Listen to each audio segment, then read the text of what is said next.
Welcome to the Fire Sprinkler Podcast with Chris and Logan.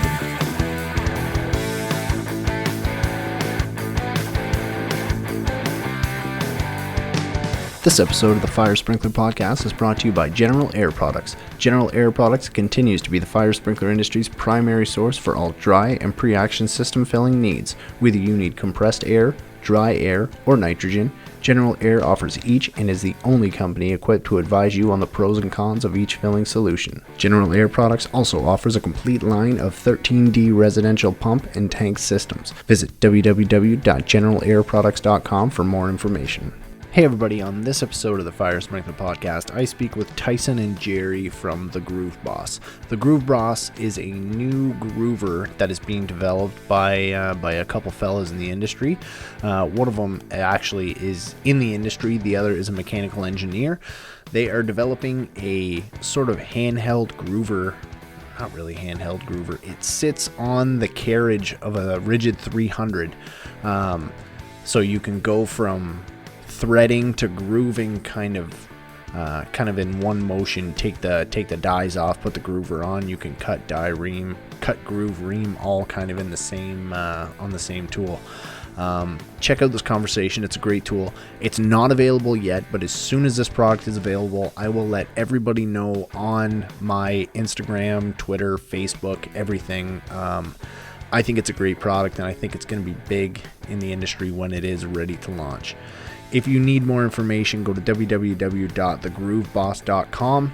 And thanks everybody for paying attention and following the Fire Sprinkler Podcast. Without you, I would be doing the same thing, only with less subscribers. So I want to thank everybody for the support.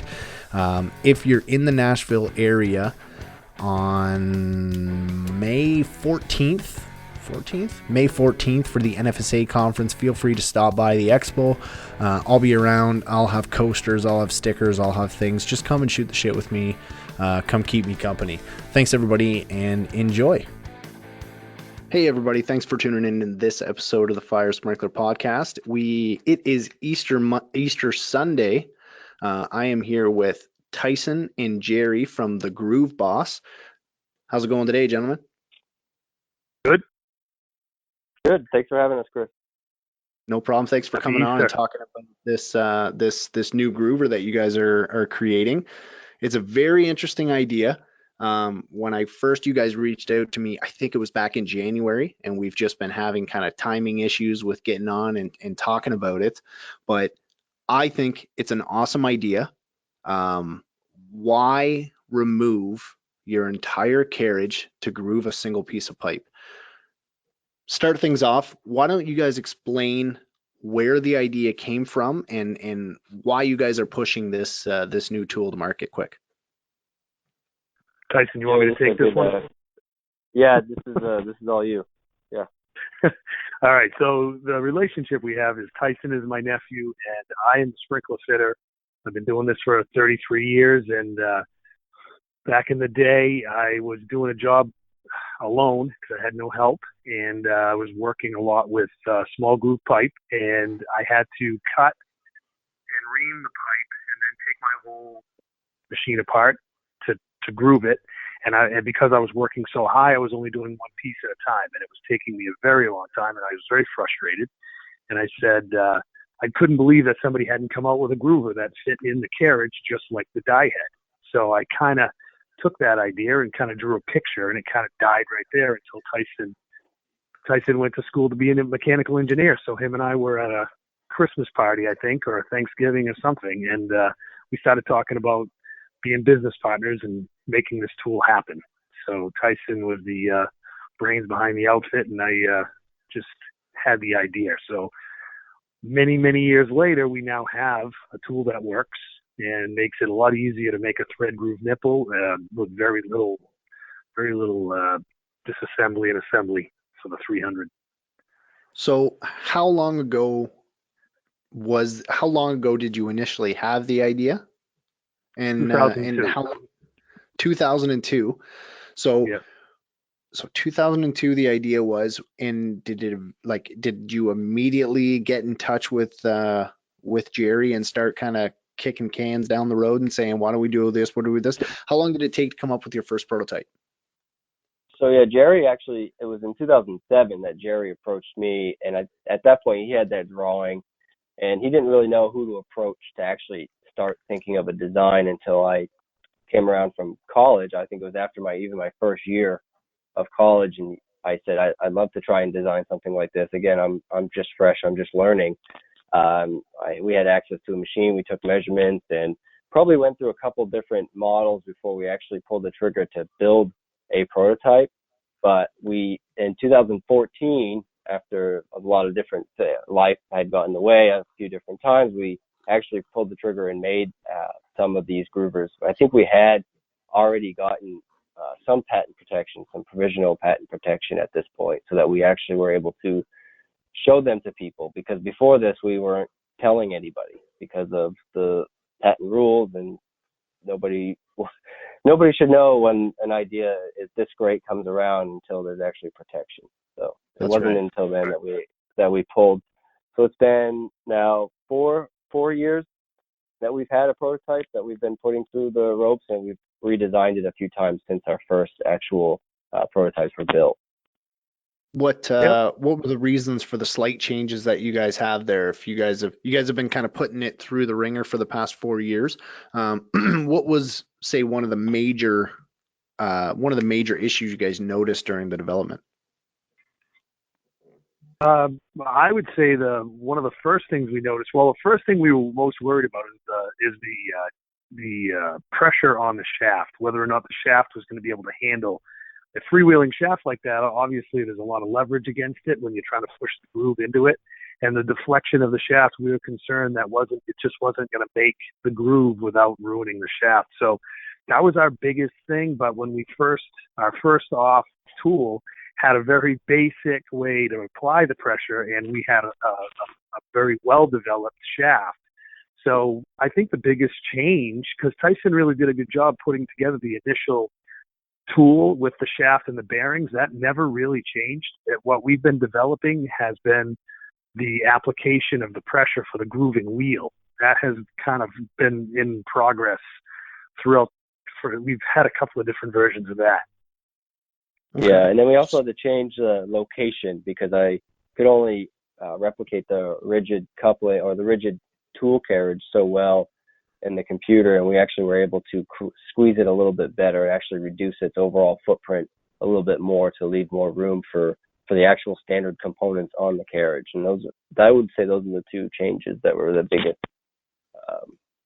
cut and weld again to kind of get it to where we wanted it to be.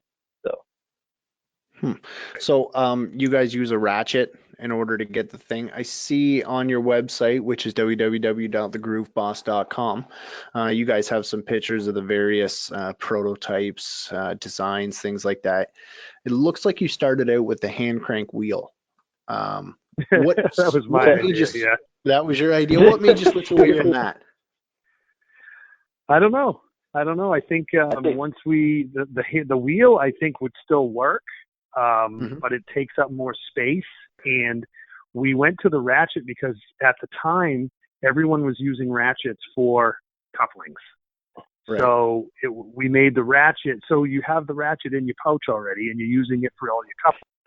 So we were making the shaft the same as that, so that you would just basically have the tool already in your pouch to make it work. It takes up less space, really. Yeah, now what you're going to have is guys hammering at home with an impact gun. Yeah. Possible. Slowly. Which is changing the handle really is definitely open for suggestion. We can work with that for any means. I know I've had comments about just the actual hand ratcheting, and it seems like the industry is going away from anything that involves a hand tool at this point. So it's kind of it's something we'll have to work with. So. Mm-hmm. Awesome. So right now you guys are you're using a standard groove right now, 1.25 inches up to 2 inch. Do you guys have any 1 inch to 2 inch? Okay. So what kind of grooves are they using? You're using a standard groove on all these things all the way from 1 to 2 inch?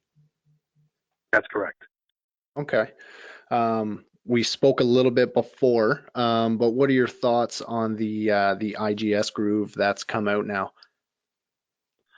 Well, from a professional standpoint, I think it's awesome. I think that's the whole reason.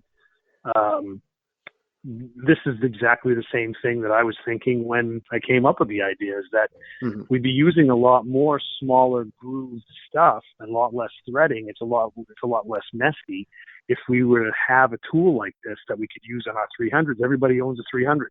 So if you took or something similar to a 300, if you had this tool in the back of your truck, you'd probably lean towards small grooved couplings, and the industry would adjust and they would sell more of it to us. And I think everything would go in that direction. And I think Victaulic is simultaneously doing the same thing I've been thinking, and they're kind of trying. Of course, they're always trying to sell more couplings, so it works for them to do it. And I like our tool better because it uses a national standard, and I can buy my product from anybody instead of just one outlet.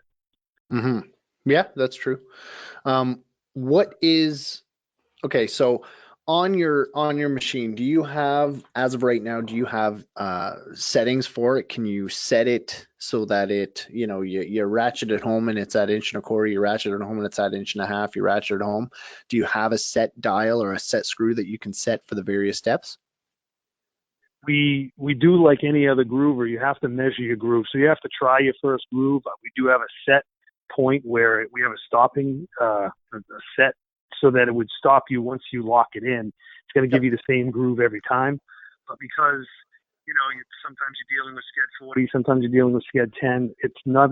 I don't believe you could ever set it because it doesn't recognize the difference in the size of the pipe, only the Right. thickness of the pipe. So you're always going to have to measure the groove, just like most groovers that we use. We're all supposed to be measuring the groove. I think the IGS system is set in a way where because it's got cogs and it does that one size and does it for that, it does it from the outside. I think they can do that, but I Hmm. would imagine over time tool would wear out and the groove wouldn't be the same.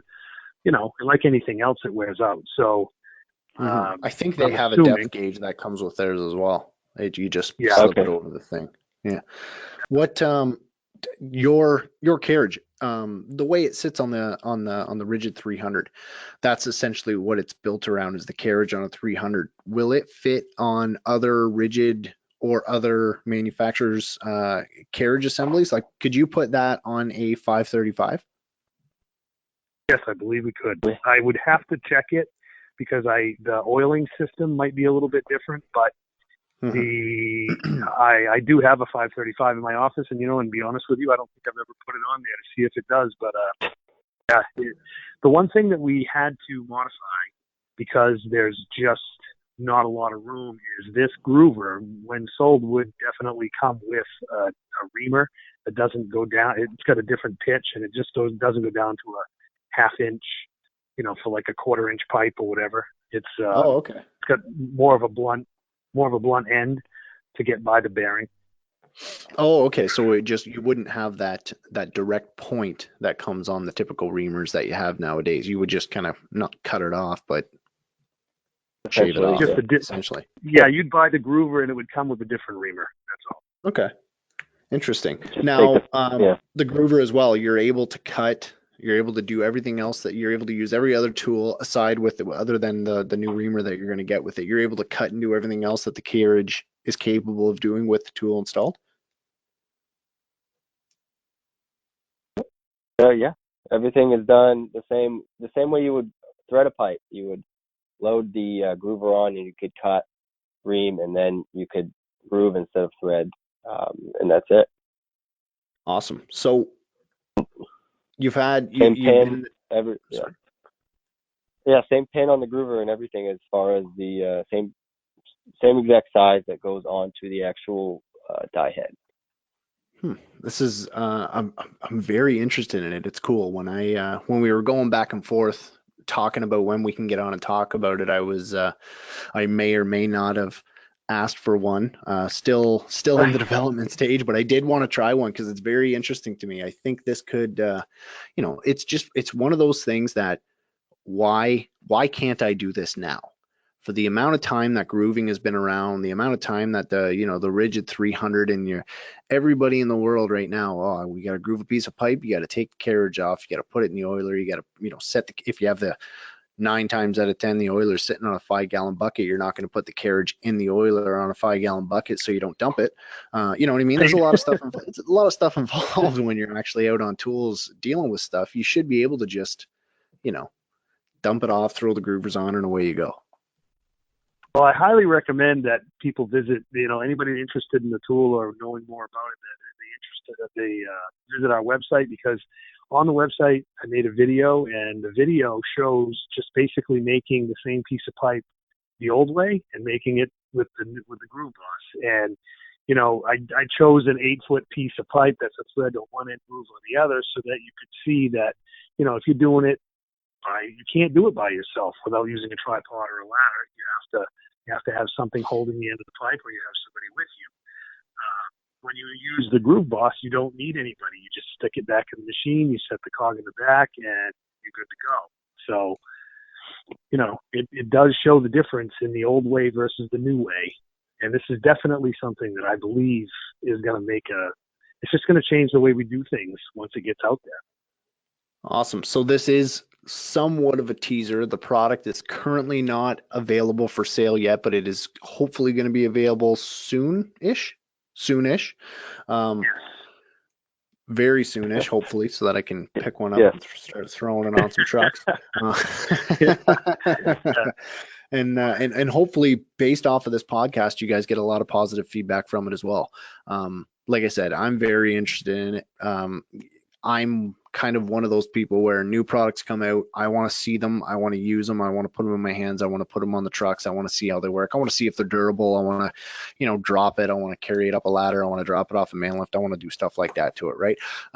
Sorry for hurting your baby, but you got to put it through the ringer, right? We did it with the spotter levels early on. That was over a year ago. I got one of those spotter levels, and that was one of those really, really, just one of those things that everybody carries a piece of pipe and a level, put them together. I think you guys have done something in line with that where, I got to carry around a carriage. I got to carry around a groover. Why not just put something on my carriage?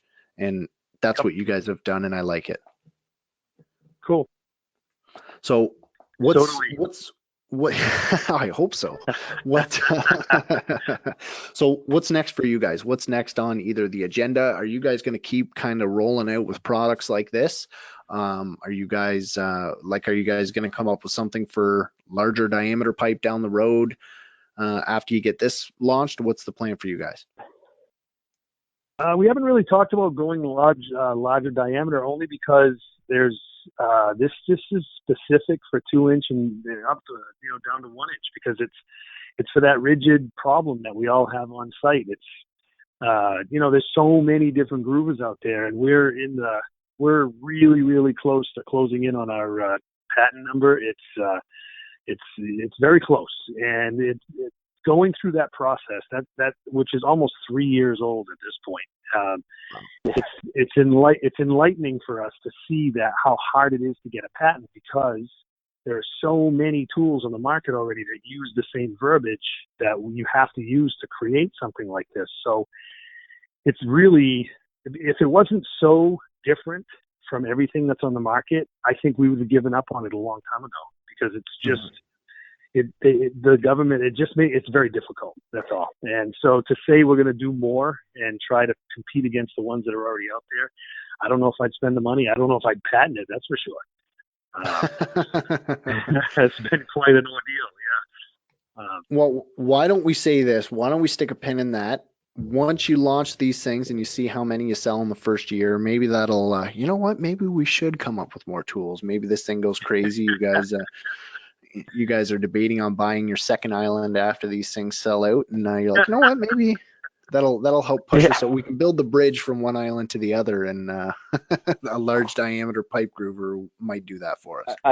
We have been asked that question though, so you're not the first one to ask us, Chris. It's I don't remember the machine numbers, but one of them accepts up to 4-inch pipe, and someone had asked if this could if we had a model for that, and maybe if it's just as easy as scaling it up to that size, it's definitely a go. But that's something I have to sit down with, and it's not like I have access to rigid models to actually work with this stuff. So it takes a little bit of effort. So I have to buy a machine first, and that's that's a lot extra. So research and development gets expensive fast when you're dealing with large diameter pipe tools. Yeah, absolutely. Awesome. So Tyson and Jerry, www.thegrooveboss.com. What are your where can people find you on social media so they can learn a little bit more about you guys? Just at the Groove Boss for everything, Facebook, Instagram, and I think that's it for right now. And then www.thegrooveboss.com and YouTube. I think there's a couple of videos there that also show the Groove Boss working. So everybody can take a look and definitely reach out, ask us any questions as we go along, or subscribe on the website, because we'll be giving updates as we get further along in this process to let everyone know when they can actually buy one, or if we do any other kind of promotional teaser or a use or some kind of more field testing with actual real products. So absolutely, and hopefully when the time comes that you guys send out, you give me a quick call, because I will definitely support it. I will share it. I will be posting a couple of the videos off the YouTube on the social media. So if you're looking for videos, check out Fire Sprinkler Podcast or the Groove Boss on everything. I don't think you guys have a Twitter right now.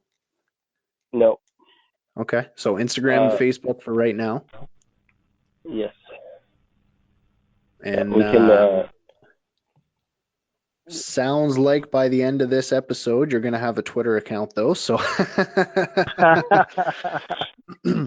never used Twitter, so I'll have to see about that. But for sure, I mean, if there's definitely people out there on Twitter that are using pipes or tools like this, then hey, that's what we'll be as well. Yeah, you might be surprised. You might pick up 1 or 2, 3 million people that are interested. Okay. It's just a little social media page called Twitter.